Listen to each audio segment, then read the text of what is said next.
वर्मा जी के GS study केंद्र के यूट्यूब चैनल में स्वागत है। प्रधान शिक्षक परीक्षा में पूछे जाने वाले डीएलएड से संबंधित क्वेश्चन को इसमें देखेंगे। इसमें जो चैप्टर है इसका नाम है सृजनात्मकता यानी क्रिएटिविटी। तो इसमें क्वेश्चन है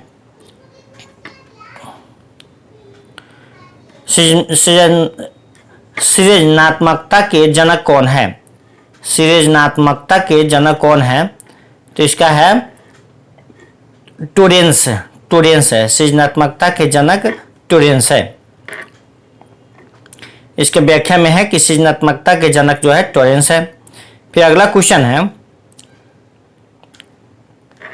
अलग ढंग से कार्य करने तथा नए तरीकों का इस्तेमाल करने की योग्यता कहलाती है। वो क्या कहलाती है? सृजनात्मकता कहलाती है। अलग ढंग से कार्य करने तथा नए तरीकों का इस्तेमाल करने की योग्यता कहलाती है, सृजनात्मकता कहलाती है। इसमें है व्याख्या में है क्या अलग ढंग से कार्य करने तथा नए तरीकों का इस्तेमाल करने की योग्यता सृजनात्मकता कहलाती है। अलग अलग सोच वाले पैटर्न उन बच्चों की पहचान करते हैं जो सृजनात्मक है। फिर अगला है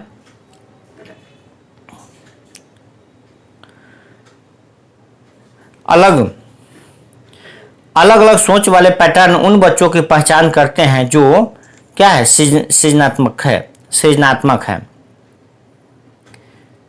फिर अगला क्वेश्चन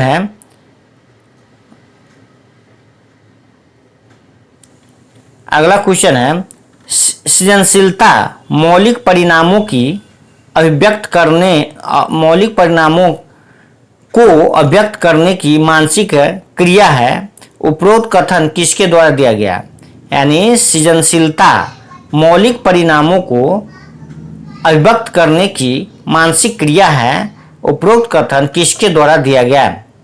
तो उपरोक्त कथन क्रो एंड क्रो के द्वारा दिया गया। उपरोक्त कथन जो है क्रो एंड क्रो के द्वारा दिया गया। इसका व्याख्या है कि सृजनशीलता मौलिक परिणामों को व्यक्त करने की मानसिक क्रिया है। उक्त कथन क्रो एंड क्रो के द्वारा दिया गया। फिर अगला क्वेश्चन है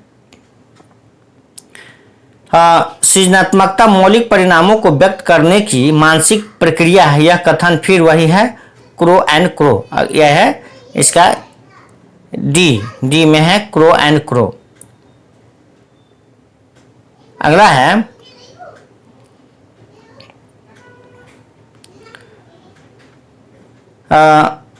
सृजनात्मकता को इसके बाद खाली स्थान है कि अवधारणा से संबंधित माना जाता है।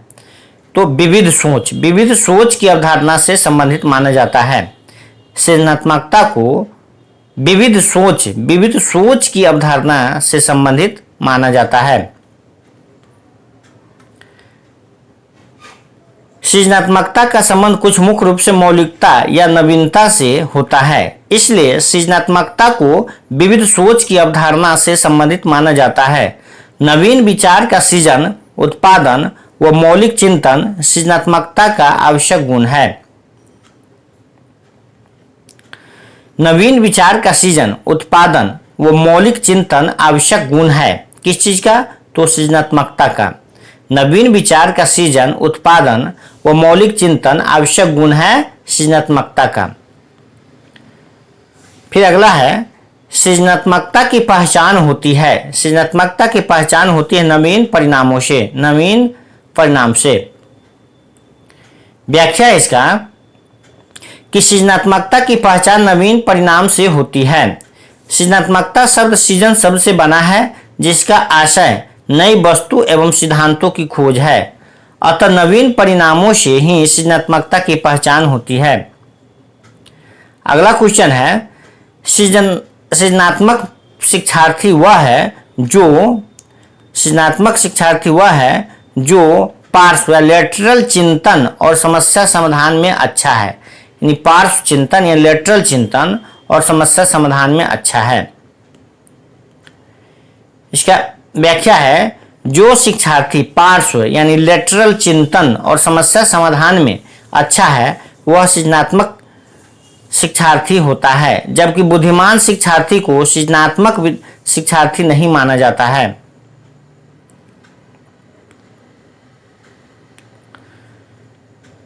फिर है, निम्नलिखित में से कौन अधिगमकर्ता को अधिक स्वतंत्रता देता है? निम्नलिखित में से कौन है जो अधिगमकर्ता को अधिक स्वतंत्रता देता है? तो है सृजनशीलतावाद है। सृजनशीलतावाद अधिगमकर्ता को सीखने में अधिक स्वतंत्रता प्रदान करता है, जिससे वह नए प्रयोग कर सरलता से अधिगम करता है। अगला क्वेश्चन है, रूही हमेशा समस्या के एकाधिक समाधानों के बारे में सोचती है। इनमें से काफी समाधान मौलिक होते हैं। रूही किन गुणों का प्रदर्शन कर रही है? तो इसका आंसर ए हो जाएगा, सृजनात्मक विचारक का प्रदर्शन कर रही है। इसका व्याख्या है, सृजनात्मकता प्रक्रिया वह प्रक्रिया है जिसके द्वारा कुछ नया निर्मित होता है। विचार वस्तु जिसमें पुराने तत्वों को नवीन तरीकों से व्यवस्थित किया जाता है। नवीन सृजन किसी समस्या का समाधान प्रस्तुत करता है। रूही के गुण उसे सृजनात्मकता प्रदर्शित कर रहे हैं। अगला क्वेश्चन है, आउट ऑफ द बॉक्स चिंतन किससे संबंधित है?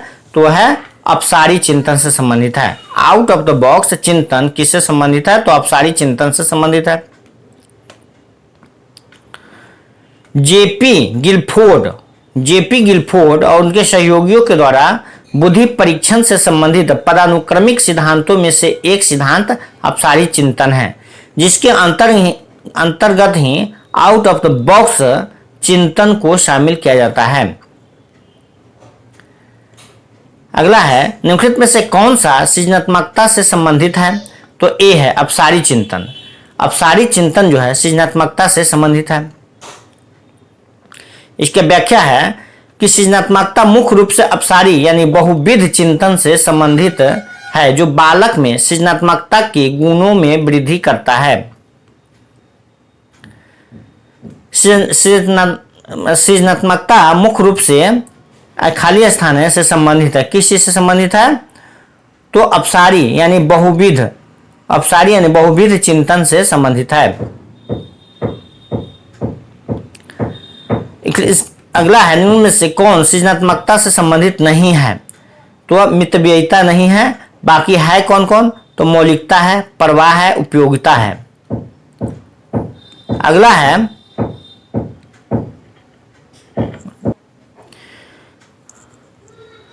सृजनशीलता के अंतर्गत प्रवाह, विविधता, मौलिकता, विस्तारण एवं उपयोगिता जैसे तत्वों को परिलक्षित किया जाता है। मितव्ययिता सृजनशीलता से संबंधित अवयव नहीं है। अगला है, निम्न में से कौन शेष से भिन्न है? तो विश्वसनीयता भिन्न है, प्रवाह, मौलिकता और लचीलापन से भिन्न है। इसका अगला है, निम्नलिखित में से कौन सा समूह सृजनात्मकता के तत्वों के संबंध में सही है? तो इसका आंसर हो जाएगा बी, प्रवाह, विविधता, मौलिकता और विस्तारण। अगला है, प्रवाहपूर्णता, व्याख्या, मौलिकता और लचीलापन उसके बाद खाली स्थान के साथ संबंधित तत्व है। किसके साथ संबंधित तत्व है? तो है प्रतिभा के साथ संबंधित तत्व है। प्रवाहपूर्णता, व्याख्या, मौलिकता और लचीलापन प्रतिभा के साथ संबंधित तत्व है। फिर से आगे है, इसका व्याख्या में है कि प्रवाहपूर्णता, व्याख्या, मौलिकता, संवेदनशीलता, जिज्ञासा, कल्पना, लचीलापन, खोज परकता, विस्तृतता नवीनता आदि गुण प्रतिभा के साथ संबंधित तत्व है।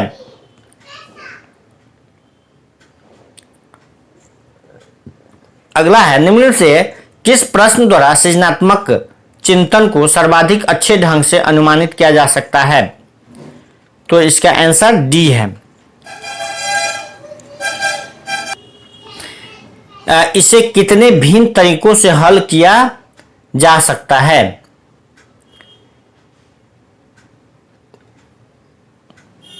इसका व्याख्या में है, इसे कितने भिन्न तरीकों से हल किया जा सकता है। इस प्रकार के प्रश्नों द्वारा सृजनात्मकता चिंतन को सर्वाधिक अच्छे ढंग से अनुमानित किया जा सकता है। फिर अगला क्वेश्चन है, जी वालस के अनुसार सृजनात्मक चिंतन का प्रथम चरण होता है, क्या होता है? तो होता है उपक्रम होता है।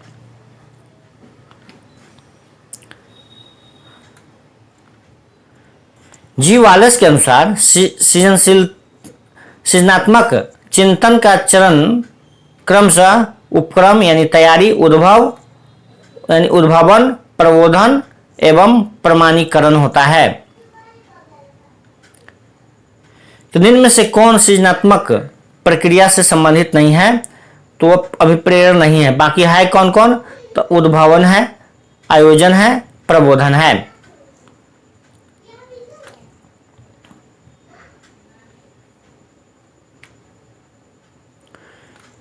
इसके बाद है, सृजनात्मक समस्या समाधान की वह अवस्था है जिसमें व्यक्ति असंगत सूचनाओं पर ध्यान नहीं देता, उसे कहते हैं, उसे क्या कहते हैं?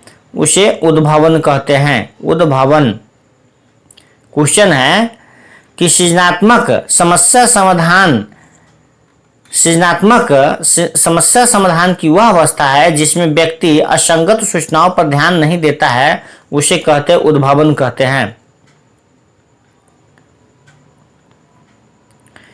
व्याख्या में इसका, उद्भावन रचनात्मक चिंतन की दूसरी अवस्था होती है। यह सुषुप्ति का समय होता है जिसमें व्यक्ति किसी भी गतिविधि में शामिल नहीं रहता है। उत्सुकता परीक्षण निम्न में से किसका घटक है? उत्सुकता परीक्षण है किसका घटक है? तो है सृजनात्मकता का घटक है।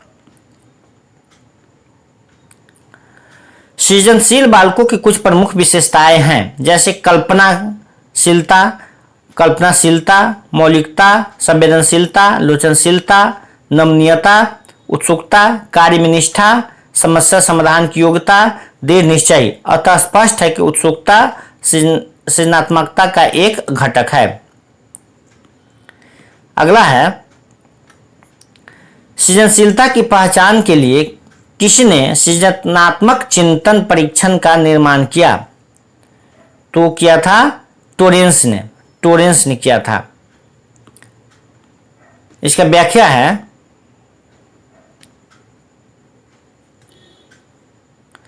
कि सृजनात्मक चिंतन परीक्षण का निर्माण टोरेंस ने 1966 ईस्वी में किया। टोरेंस सृजनात्मक परीक्षण का अनुकूलन भारत में बाकर मेहदी ने 1973 ईस्वी में किया, जिसे सृजनात्मक चिंतन परीक्षण कहते हैं। इसका अगला है, शिक्षण के लिए मानसिक उद्वेलन प्रतिमान का प्रयोग निम्न में से किसके सुधार के लिए किया जाता है? शिक्षण के लिए मानसिक उद्वेलन प्रतिमान का प्रयोग निम्न में से किसके सुधार के लिए किया जाता है? तो सृजनात्मकता के सुधार के लिए किया जाता है।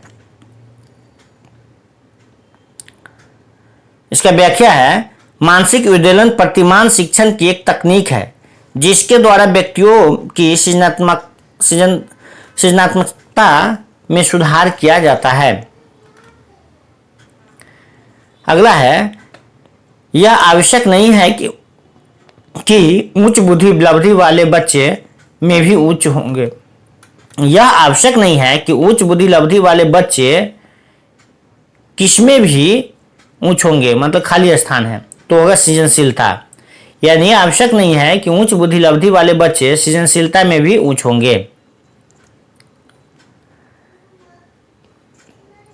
सृजनशीलता का संबंध मौलिकता या नवीनता से होता है, जिसके द्वारा किसी नवीन रचना या नव विचार को प्रस्तुत किया जाता है। इसलिए शैक्षिक मनोविज्ञान की दृष्टि से कहा जाता है कि यह आवश्यक नहीं है कि उच्च बुद्धि लब्धि वाले बच्चे सृजनशीलता में भी उच्च होंगे, ये कोई जरूरत नहीं है।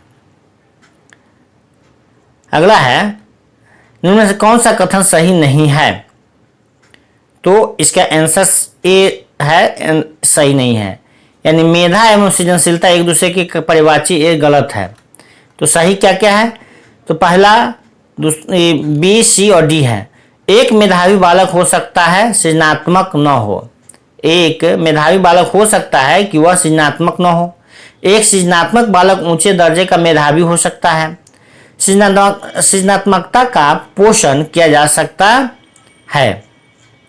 अगला है, इसका व्याख्या में कि बुद्धि और सृजनात्मकता में सकारात्मक संबंध पाया जाता है, जिसका प्रमुख लक्षण प्रबल जिज्ञासा होती है। स्पष्ट है कि मेधा एवं सृजनात्मकता एक दूसरे के परिवाची नहीं है। बुद्धि एवं सृजनात्मकता में किस प्रकार का सह संबंध पाया जाता है? तो अभी देखे हैं, धनात्मक संबंध पाया जाता है। इसके बाद अगला चैप्टर है इसका, अगला चैप्टर शैक्षिक मूल्यांकन यानी एजुकेशनल इवैल्यूएशन। शैक्षिक मूल्यांकन, एजुकेशनल इवैल्यूएशन, इससे संबंधित कुछ क्वेश्चन है। इसमें है, पहला है कि शैक्षिक विकास में मूल्यांकन का अर्थ क्या है? तो है डी, ज्ञान क्षमता का मूल्यांकन। व्याख्या में है कि विद्यार्थी द्वारा अर्जित ज्ञान एवं क्षमता संबंधित मूल्यांकन शैक्षिक विकास में मूल्यांकन कहलाता है। मूल्यांकन में ज्ञान क्षमता के साथ ही संपूर्ण शैक्षिक व मानसिक व्यक्तित्व का मूल्यांकन किया जाता है। अतः मूल्यांकन को शिक्षण अधिगम प्रक्रिया का एक भाग होना चाहिए। फिर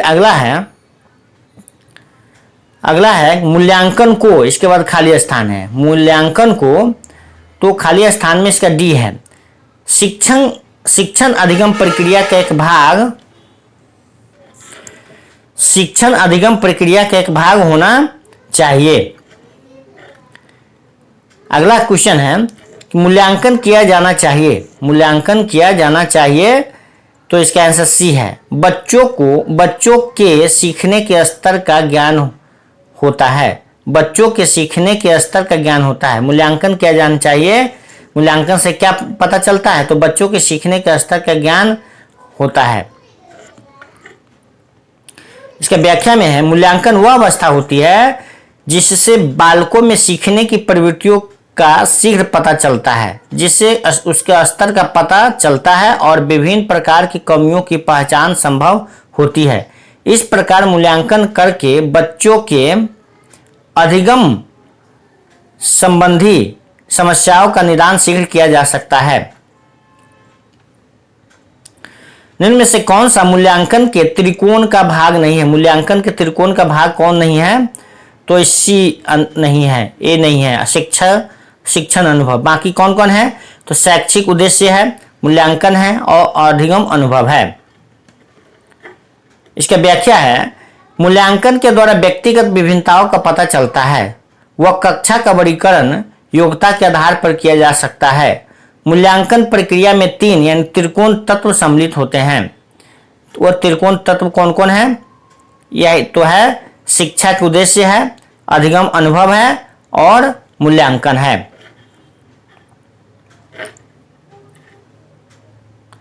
अगला क्वेश्चन है, निम्न में से कौन सा मूल्यांकन का प्रकार नहीं है? तो मानक नहीं है मूल्यांकन का प्रकार। बाकी कौन कौन है मूल्यांकन का प्रकार? तो निर्माणात्मक है, इसका योग्यात्मक है और सीसीई है। इसका व्याख्या है कि मूल्यांकन प्रक्रिया के अंतर्गत शिक्षण में निर्धारित उद्देश्य की प्राप्ति के आधार पर पाठ्यक्रम की सार्थकता का आकलन किया जाता है। कुछ मूल्यांकन विधियां इस प्रकार है, जैसे निर्माणात्मक मूल्यांकन, योगात्मक व संकलनात्मक मूल्यांकन तथा सतत एवं व्यापक मूल्यांकन सीसीई। अगला है भाषाई ज्ञान का मूल्यांकन होता है। भाषाई ज्ञान का मूल्यांकन होता है? आंसर सी है, लिखित एवं मौखिक दोनों परीक्षा के माध्यम से। लिखित एवं मौखिक दोनों परीक्षा के माध्यम से होता है। इसका व्याख्या में है, भाषाई ज्ञान का मूल्यांकन लिखित एवं मौखिक दोनों परीक्षा के माध्यम से होता है। इसके बाद आकलन। आकलन क्या है?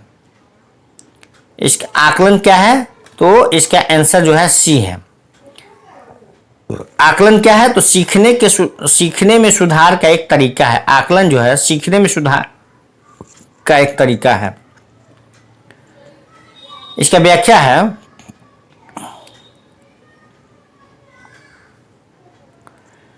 कि आकलन एक संक्षिप्त प्रक्रिया है और मूल्यांकन एक व्यापक प्रक्रिया है। अधिगम में आकलन को सुधार का एक तरीका मानते हैं।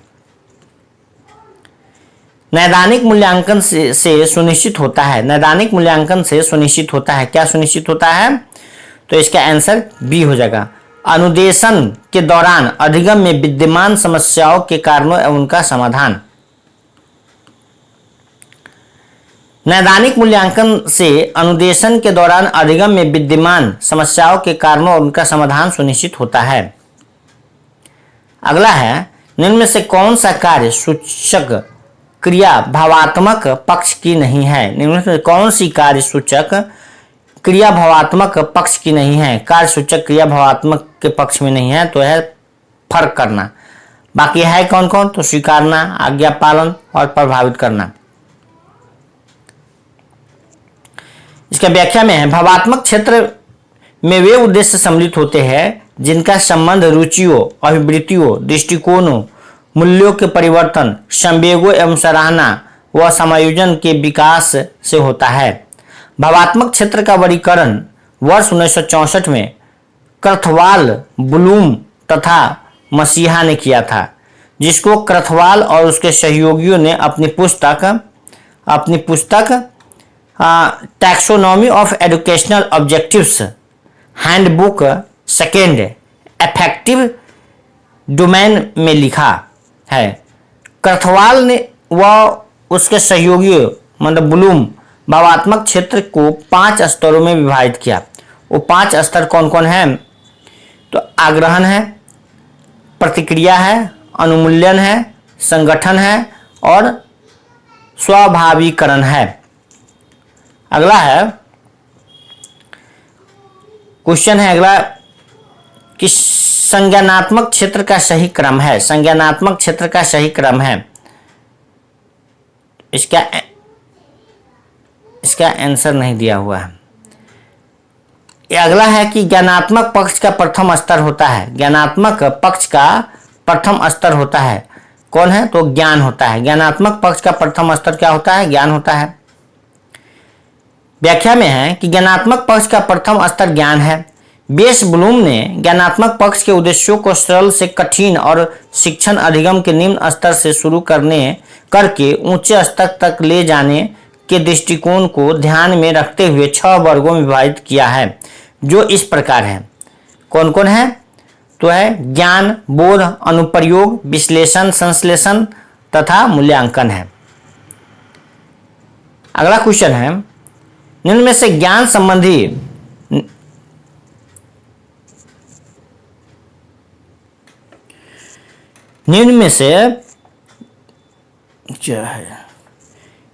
ज्ञान संबंधी योग्यता का उच्चतम स्तर क्या है? तो है डी, मूल्यांकन करना है। इसका व्याख्या है कि ज्ञान संबंधी योग्यता का उच्चतम स्तर मूल्यांकन करना होता है।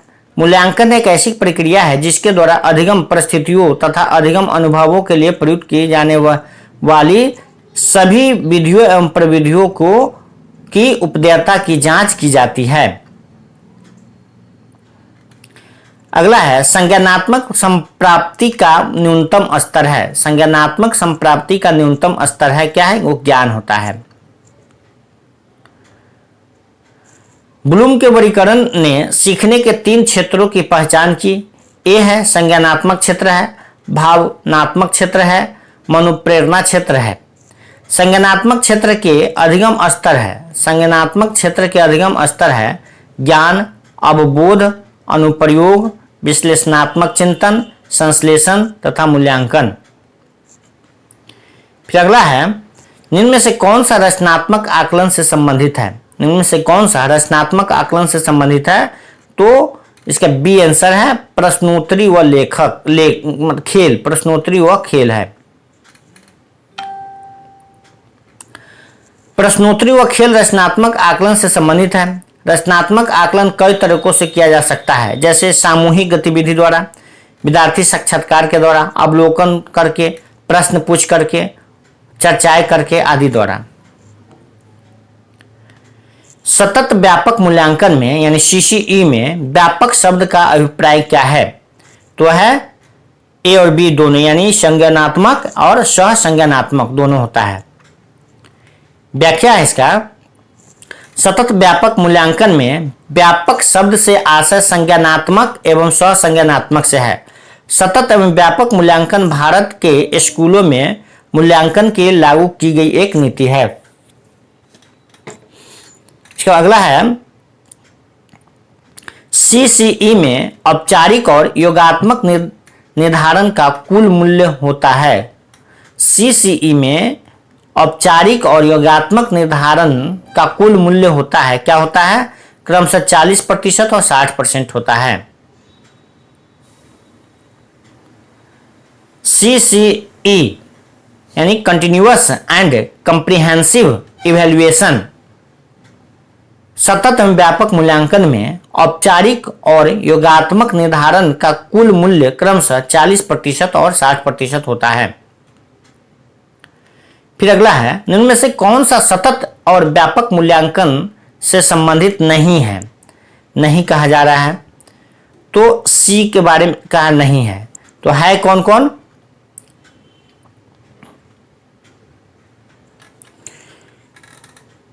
निम्नलिखित में से कौन सा सतत और व्यापक मूल्यांकन से संबंधित नहीं है? तो इसमें सी दिया हुआ है कि यह बच्चों को धीमे, खराब, बुद्धिमान या बुद्धिमान के रूप में चिन्हित करने में उपयोगी होता है।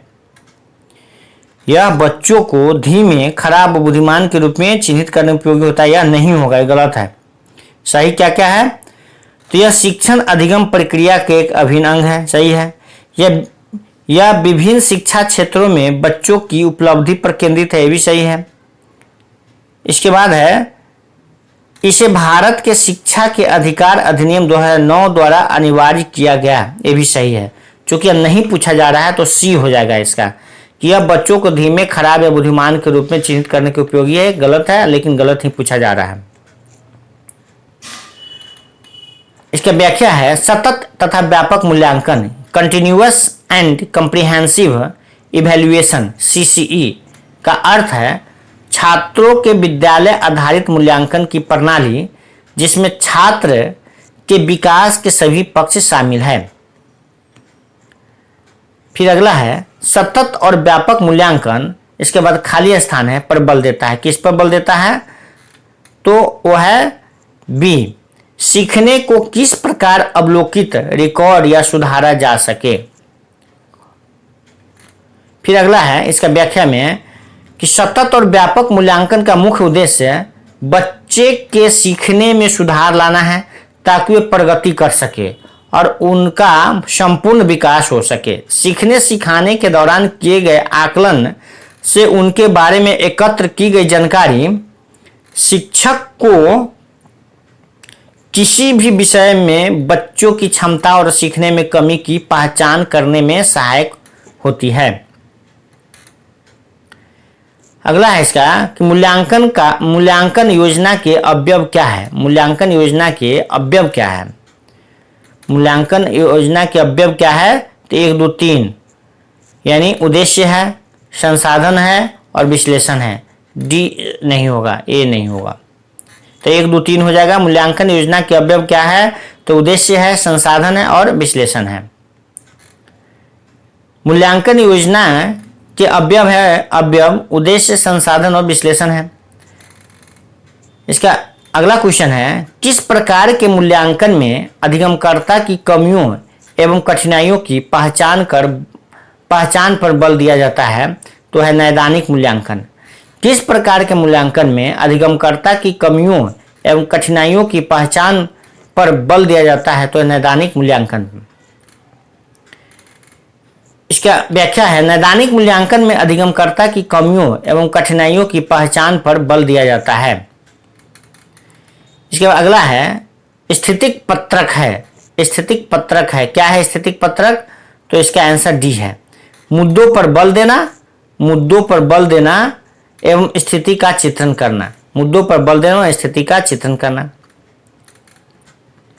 विभिन्न मुद्दों पर बल देने वाला साथ ही साथ स्थिति चित्रण करने वाला पत्रक स्थितिक पत्रक कहलाता है। यह वर्तमान तथ्यों, डेटा और अनुसंधान साहित्य का एक महत्वपूर्ण विश्लेषण है। तो इस तरह से प्रधान शिक्षक परीक्षा में पूछे जाने वाले डीएलएड से संबंधित क्वेश्चन को देखे हैं, जो बहुत ही महत्वपूर्ण था। फिर से आगे अगले वीडियो में देखेंगे। तब तक के लिए धन्यवाद।